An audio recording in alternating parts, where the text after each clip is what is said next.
Welcome to episode 2.3 of How to Do the Japanese Accent.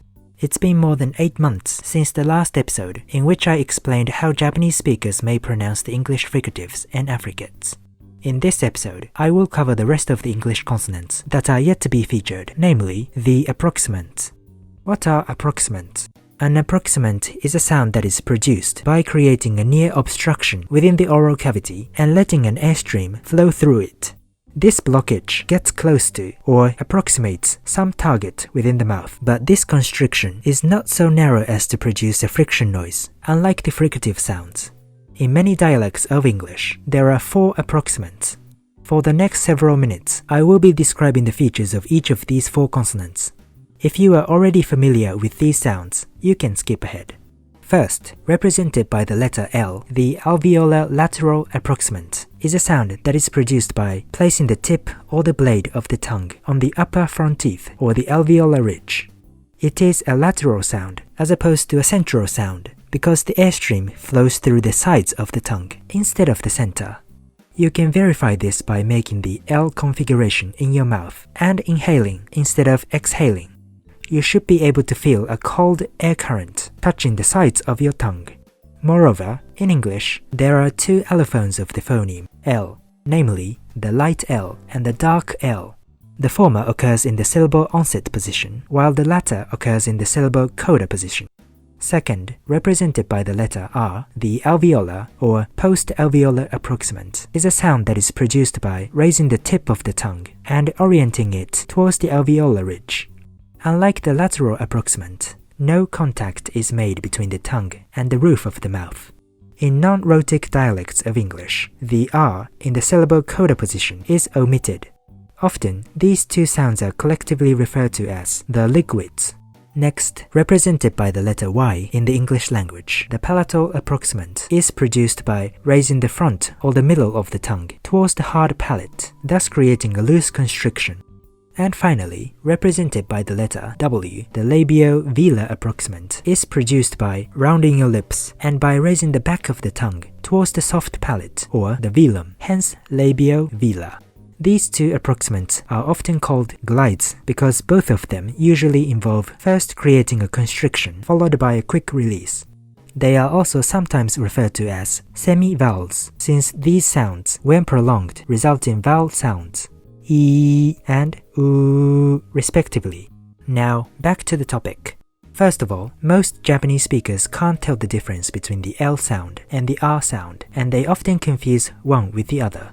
This is because 1. These sounds do not exist in the Japanese phonology, but 2. Loanwords containing these sounds are represented by the ragyo or rariruredo in Japanese, but 3. The consonant in rariruredo is similar to but different from either of them. So how do Japanese speakers pronounce the L and the R sounds? The answer is depends. Some speakers, especially those who have little knowledge of the English language, may use the Japanese ragyo for both of these sounds. Others may know a little more, but not enough to be able to distinguish between the 2 sounds, and they may try to produce one but end up using the other. And oftentimes, the L's and the R's that they do produce tend to be somewhat different from how native English speakers would pronounce them. To be able to imitate the former category of speakers, you need to know how to pronounce the ragyo. As for the latter category, you need to remember to intentionally and sporadically mix up the 2 sounds. I am currently not aware of any research into the specific conditions underlying the LR swap among Japanese speakers. I will give you an update if and when I find out more. So how do you pronounce the ragyo in Japanese?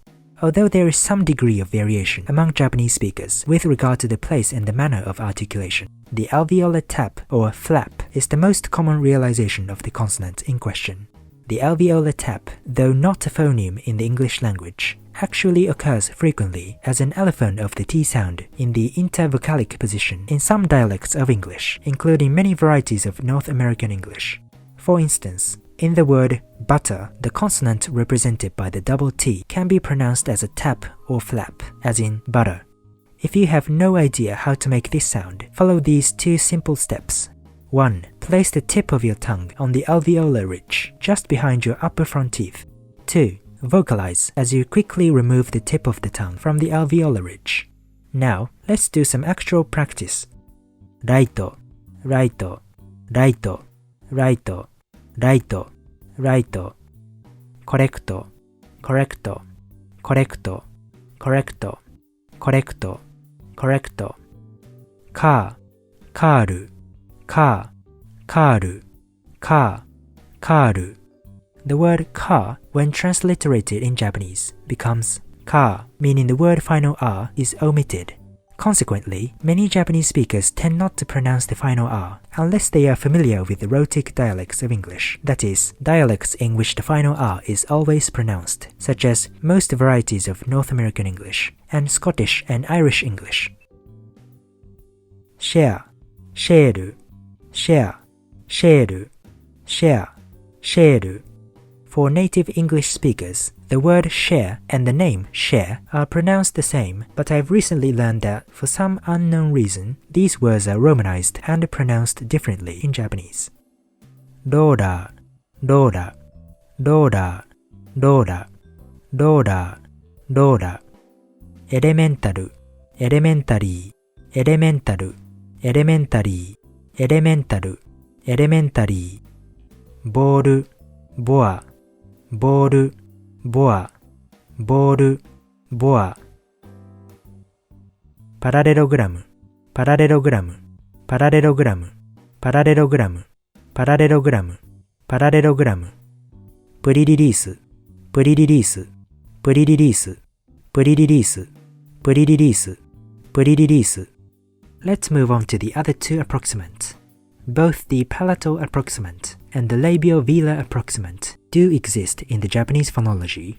The former appears in the yagyo, that is, yayuyo, as well as in the palatalized sounds such as kya, ryu, myo, whereas the latter normally appears only in wa. It should be noted that these two consonants are not normally combined with all 5 of the Japanese vowels, so the missing combinations, namely yi, ye, wi, wu, and wo, tend to be used only in loanwords. But even so, some Japanese speakers, especially older speakers, may replace the approximant in the syllable onset position with the corresponding vowel in each case, as in i, ye, u, ue, and uo. There's not much else to comment on. Let's do some practice. Yard, yard, yard, yard. East, east, east, east. You, you, you, you. Yes, yes, yes, yes. Beyond, beyond, beyond, beyond. One, one, one, one. Win, win, win, win, win, win. Uru, uru, uru, uru. When, when, when, when, when, when. I must mention that many Japanese learners of English, particularly in the past, were taught that the WH sound starts with the H sound, as in huen, so they might add a hu at the beginning, as in huen, huatto, which, why, wo, wo, wo, wo, wo, wo. Quick, quick, quick, quick. Squeeze, squeeze, squeeze, squeeze. This is the end of this episode. If you have any questions, or if I have missed any important facts or details, please let me know in the comment section below. The next episode of this series will go back to the vowels. See you next time.